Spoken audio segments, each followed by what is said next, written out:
So welcome, our remarkable colleague, Maryann. We so appreciate your consistent leadership. And as always at SETC, we begin all things by acknowledging our creator, by acknowledging the original stewards of the various lands we're on. We acknowledge all our ancestors, all those who toiled without compassion or compensation.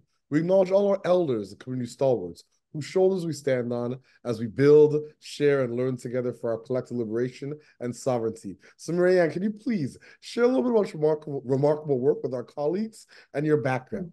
Thank you, Victor. It's so great to be here with you.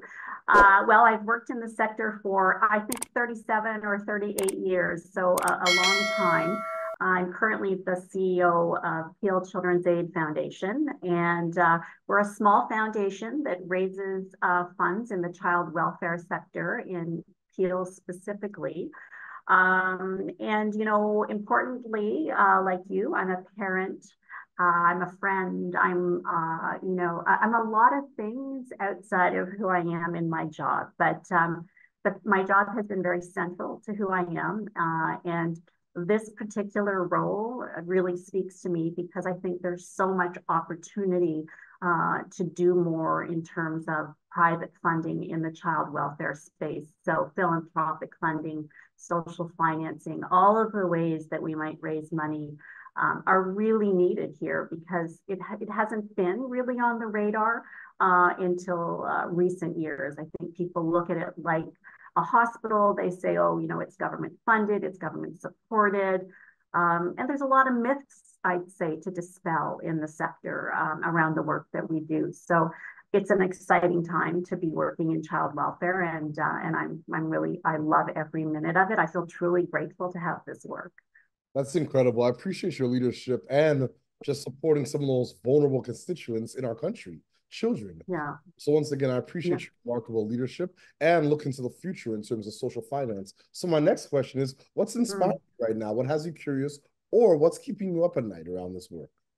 I love it. Well, you know what? Honestly, what inspires me is people like you, people who are really, I mean, I'm going to use the word cutting edge. I think that, you know, having been in the sector a long time, I'm inspired by the people coming into it now who are, you know, big thinkers, who are shaking things up, who are looking at collaboration and building bridges and, you know, kind of, I would almost say just taking a systems thinking approach to the work, because I think for a long time, those of us who have been in the sector a long time have looked at things, we've been kind of siloed, right? And we've been very competitive with one another.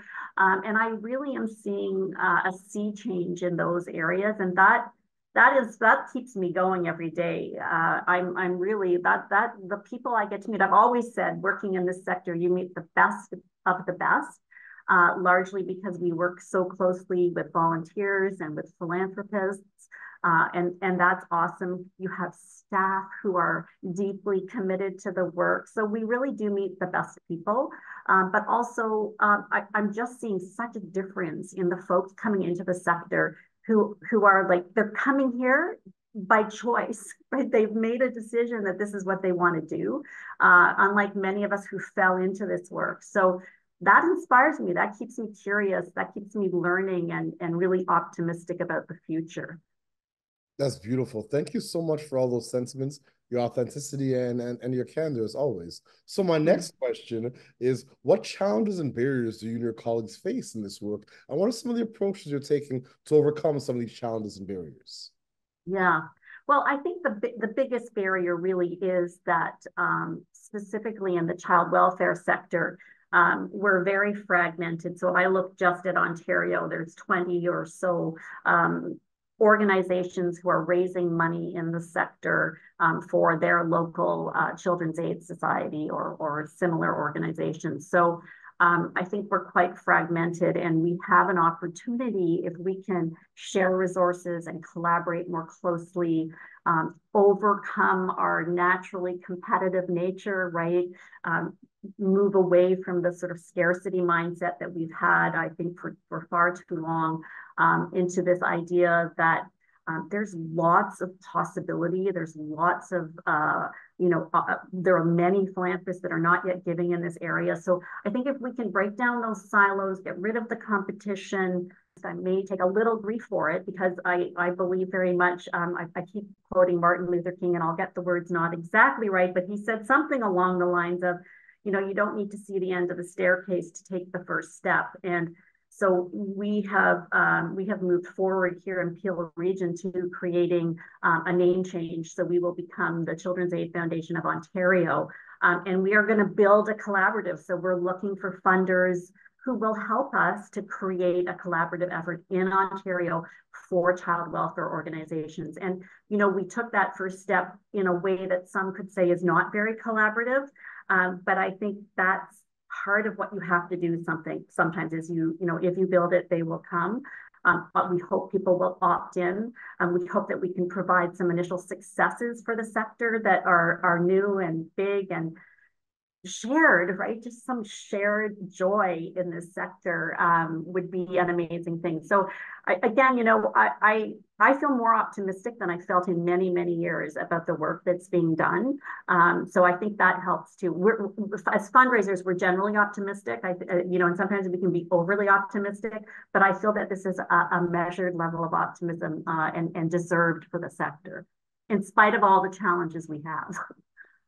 Indeed. And that's a remarkable, bold step to take on behalf of families and children across the province. So once again, I applaud your leadership, visionary leadership, and the dynamism that you're bringing to this work. Congratulations. Thank you.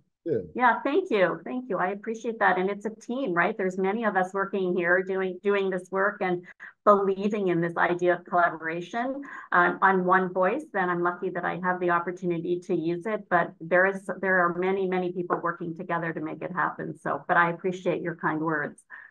Indeed, indeed. So it's a perfect segue. You just mentioned one, but are there other key priorities right now in your work that you'd want to amplify or share?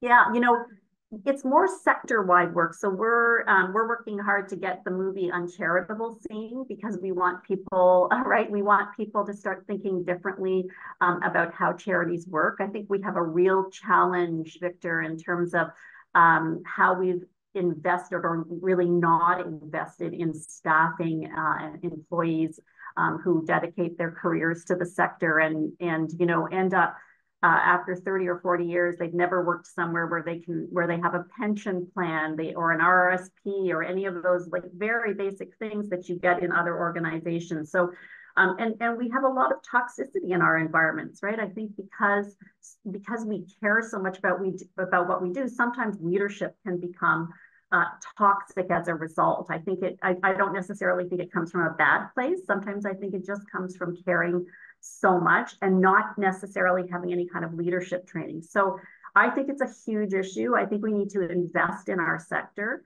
And I think at the time when we're seeing so many organizations closing, that we need to reach out and say, how can we help, right? How can I help? What can I do?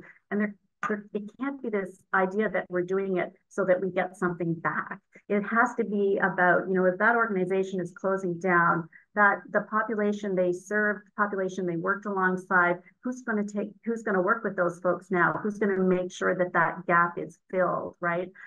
So keeping the people we work alongside at the center of everything, I think is critical. But you can't do that if you're not taking care of your staff. And that's key.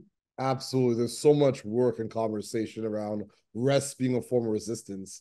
And I couldn't agree more. We have to find ways and means to take care of ourselves. And then as a sector, uncharitable I think sunlight is a great disinfectant. And the way I see that, it's a form of sunlight in terms of the sector big time, to really raise awareness around some of the historical practices that are ultimately bad practices. Yeah, so I really appreciate you sharing that. So my next question is, how do you feel about the future of children aid in Canada or in Ontario?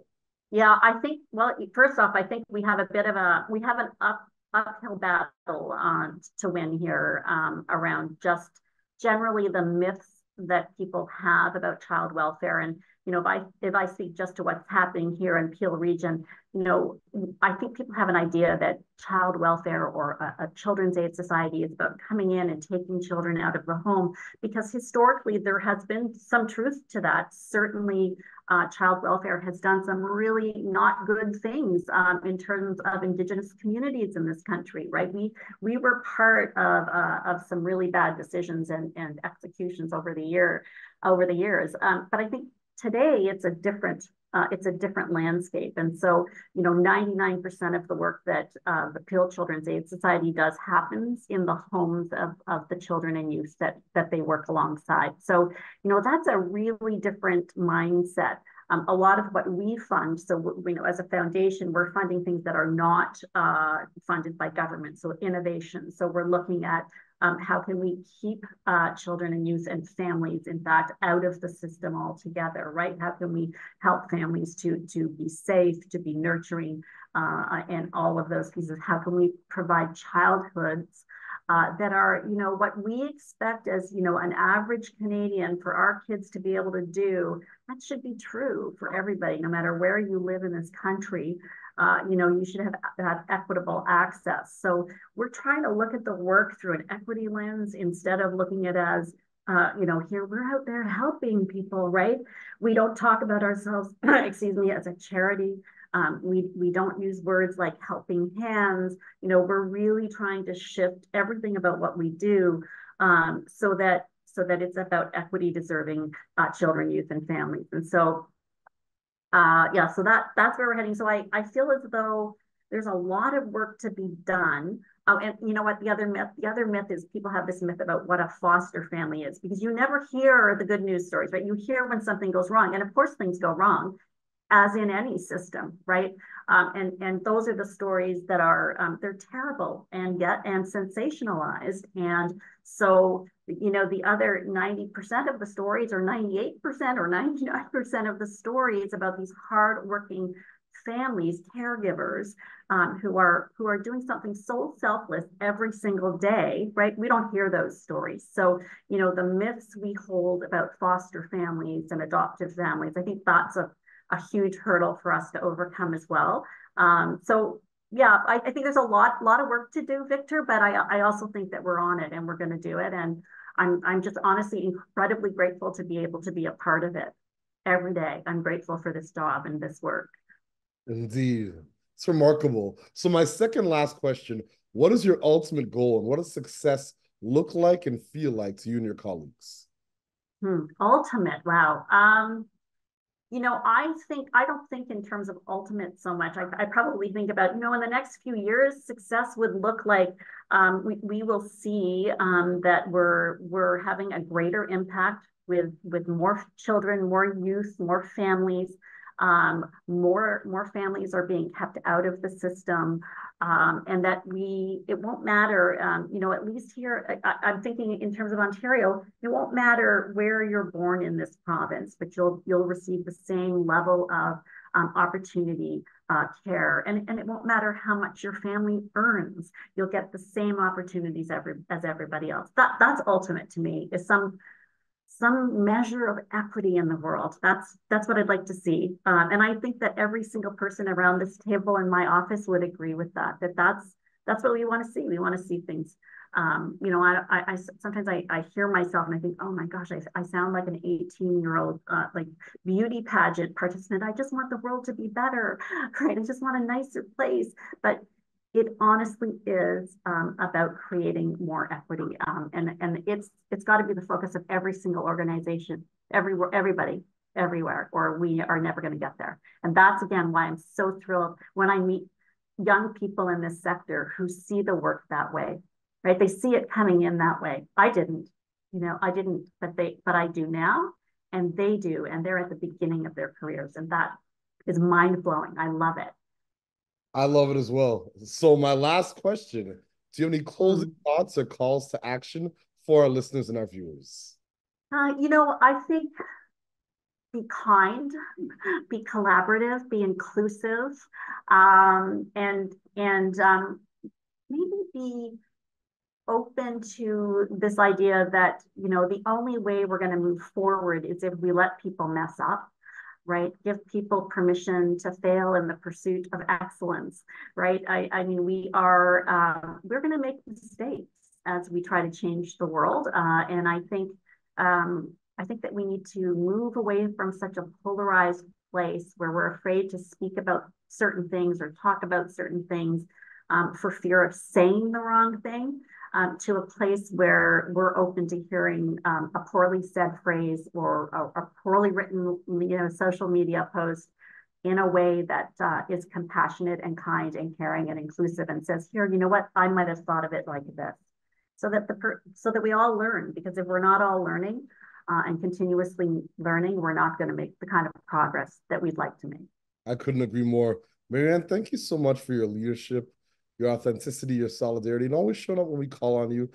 Since we've met, we've always had a remarkable relationship, and I just really appreciate all that you do for so many. And as always at Set C, we close the way we began this conversation by giving thanks to our creator, by giving thanks to the original stewards, the various lands we're on. We give thanks to all our ancestors, all those who toiled without compassion or compensation. We give thanks to all our elders and community stalwarts whose shoulders we stand on as we build, share, and learn together for our collective liberation and sovereignty. Thank you so much, Maryann. So appreciate you. Thank you, Victor.